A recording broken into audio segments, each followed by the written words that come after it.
Goeiemiddag almal. Good afternoon everybody. Welcome and thanks for watching. Baie welkom en dankie dat julle saam kyk. Ek vertrou julle gaan hierdie episode ook saam met my geniet.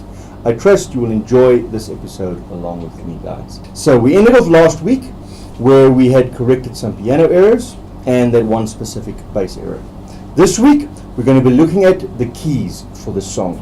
Now I have three things in mind already, but I may go entirely off of that as well, depending on what happens in the next few minutes, or shall I say next few hours. What I have in mind is either an organ, a real country rock type of organ in the background.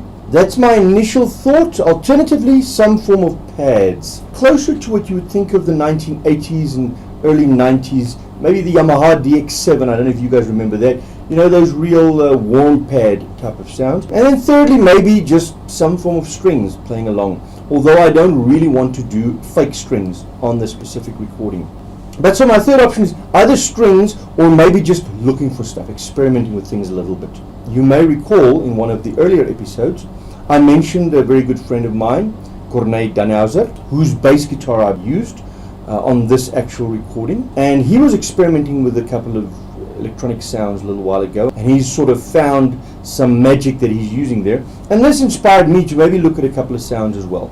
So what I'm going to do is I'm going to look for an organ sound that I like and use that. I may look for a warm paddy type of sound and try that as well. I may actually even record both, you know, play them back and then decide which one to use, maybe even blend them in some way, whatever. But that's what I'll initially look for. And then thirdly, as I said, maybe strings, but I don't think strings for sure. I think I'm going to experiment a little bit, see what all the things are that I could try and use and bring into it. So I may be messing around with that a little bit. I'm not going to show you all the searching because that's quite a long process. That could take literally an hour, 2 hours easily.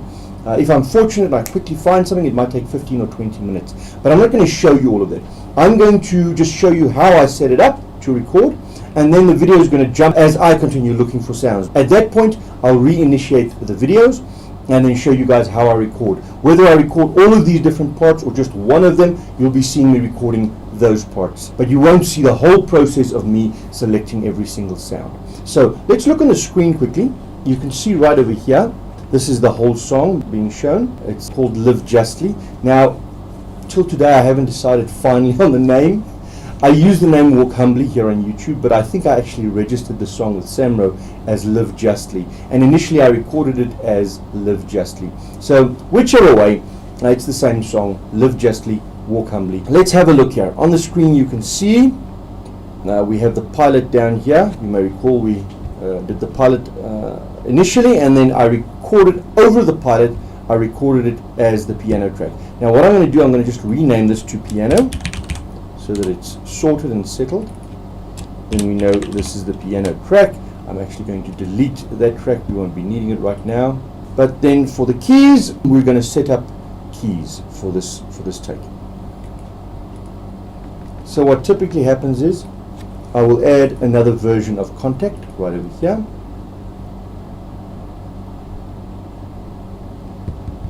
Contact 5. These settings, I'll just use them the way they are. There are various different settings that you can select from here. I'm not going to mess with them right now. Just going to use those settings as they are. Within a moment it'll show up here. And there you go, it has popped up. As you can see, it is now available here. I don't know why I have Contact 4 there. Probably when I recorded this originally it was still using Contact 4. Whichever way, that's not of vital importance right now. I'm going to look down here for some organs. I'm going to insert an organ first. A bunch of stuff here. Some of them I don't own, I don't have licensing for them. Let's just see if okay, I know where I'm going to go. I'm going to go to the factory library, band, organ. So here are quite a few organs. Let me just show you how we set this up. Let's say I pick this organ. It's called a whiter shade. Now it's probably the one that sounds like a whiter shade of pale. You know the famous song? It's probably one that sounds like that. But what I'm going to set up first is just which port it receives information on and where it sends to. So it's going to send out stereo 1 of this unit.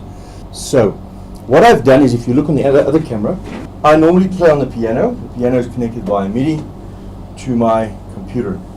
I just move the MIDI cable from here to here. So now this one is sending it. So when I play on this one, it's sending MIDI data through to the PC. Okay, so you're going to see me playing on this one. The reason I use this instead of this for keyboard sounds and synths and the like is this is what a keyboard feels like.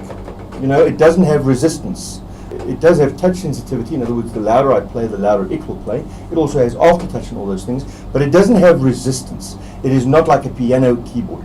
I use this one whenever I record piano tracks or electronic piano tracks. It has resistance. It's a heavy key. You obviously can't really appreciate that from where you're viewing, but this has what we would just call the typical plastic keys that you get on a normal keyboard. They have no resistance. They're very light and very easy to play. These are more like weighted keys. They're piano keys. They have weight behind them. When you press them, they resist a little bit like a normal piano would. So when a pianist plays on one of these, you feel a little out of touch and uncomfortable. Sometimes you can do amazing things because your hands are trained to be able to do things on here with resistance, and suddenly you don't have resistance. But you also feel a little like, have you ever seen the cats or the dogs when they put the sellotape underneath their feet and they walk all funny? You feel a little bit like that. You feel out of touch because you don't have the resistance you normally would expect. But when you're playing keyboards, organs, you know what an organ looks like.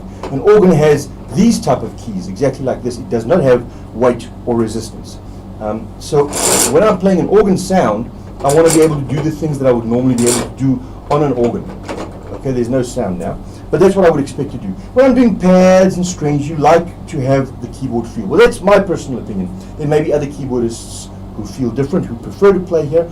I definitely don't. I prefer to play my piano parts, my electronic piano parts, right on here. But the keyboard parts, organ parts, synths, all those type of things, I play them from here. So that's how far this goes in terms of what I'm going to be using this one for. So it's connected to the system. So have a look back on the system. So if you have a look on this side on the mixer, you can see those two tracks that I have over here, piano and contact. So this is the MIDI input track. This is the one that receives the MIDI input. I've already set up the piano that I'm going to be using on this channel, and I'm not going to change to any other instrument. So it simply receives on MIDI channel 1, and it sends through stereo out 1 of the device. It's receiving all the data that's coming through the MIDI port. You remember the keyboard that I set up right over there? Everything that's going out through here is going in through this input. Okay? And this input sends it to the actual contact software, which is this one. Then it sends out the information through the stereo output, which goes to this channel. This next channel receives from contact stereo 1 and then sends that information to the master. If you don't understand all of this, please comment below, ask about it. I'm happy to explain a little more in detail. But that's essentially what happens to the piano track. Now, let's go to the keys track. We've already installed contact over there. It's installed and ready. So this keys track, currently it's an audio track. I'm going to turn it into a MIDI audio track, or then shall we say a virtual instrument track, like this one. So this one's going to receive its audio from contact 5 stereo. I'm now going to insert a MIDI channel for these keys. So let's go back to the main screen. So right here I'm just going to say insert MIDI track. You can see that, insert MIDI track. There it is. I'm going to pull it up to here. Now it's inserted there, and I'm going to call that keys contact. Okay. And what I'm going to do, this contact, I'm going to change this contact to piano contact. Then at least I know which one is which, right? So you can see these are in a folder. A folder, that's like a folder track. So it's the piano track with all the related tracks inside. So I'm going to do that for keys as well. I'm going to add, insert a track folder, pull the track folder up to there, put this inside the folder, this one also inside the folder. Okay, they are, you can see they look similar. The piano with its MIDI and virtual instrument track, the keys with its MIDI and virtual instrument track right over there. So let's listen to what this sounds like. I should have audio now. I'm going to just check. Let me just go to the mixer side. Keys is on auto sound, so it should hear what I'm doing when I play. It should make a sound, and we should be able to hear some form of audio coming out of there. Let me go over to the keyboard and let's have a look at that. Now let's see what happens.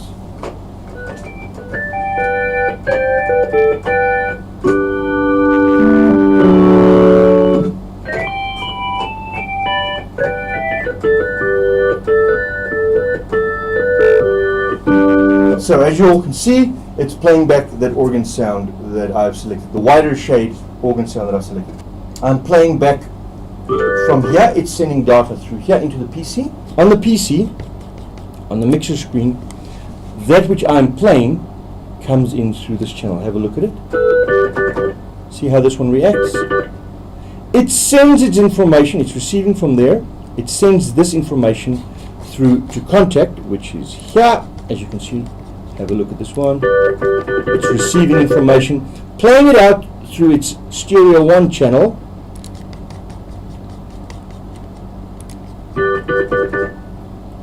Stereo 1 channel, which is right over here on this one, set to receive from there. It receives and it sends out to master, which goes to that which you are hearing at the moment. So this is how it's set up. I'm going to now start looking for some sounds, okay? So here I'm going to look for sounds. I want to change organs, for instance. I might do something like do that. Change it to born to C3. Let's just see. So you can hear the type of sound that is, right? Something different. I can use the C3 blues, which might be very much similar to the born to. Let's just see. Oh, it's quite different, quite different. So there are many different sounds that I'm going to be searching through now. I will have a look, find the sounds, and once I'm happy, I'm going to come back to this recording and complete the playing of these tracks. Hi everyone, and this is the third time in a row that I got caught off guard. As I was editing once again today, I saw this thing is already 12-13 minutes long. So I'm cutting the video right here and continuing with the recording of the keys to next week. Thanks so much for watching. Thanks for joining me. Remember to subscribe, like, share. Might be a couple of guys out there who enjoy this video along with you guys. Also, if you do follow this channel, you will be notified every time I upload a video. As always, a shout out to my Patreon subscribers. Thanks so much guys for supporting me. You guys make these videos possible.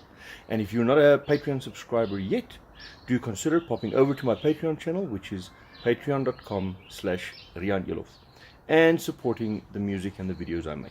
Guys, once again, thanks for watching. I feel so silly, but I'm new at this and getting to know this, getting to know the processes, getting to know how much source material provides how much final rendered video. So, folks, I really do feel like an idiot. But I trust you enjoyed this video thus far, and I trust you'll look forward to the next one next week when I show you the recording of the keyboards. Cheers, everybody.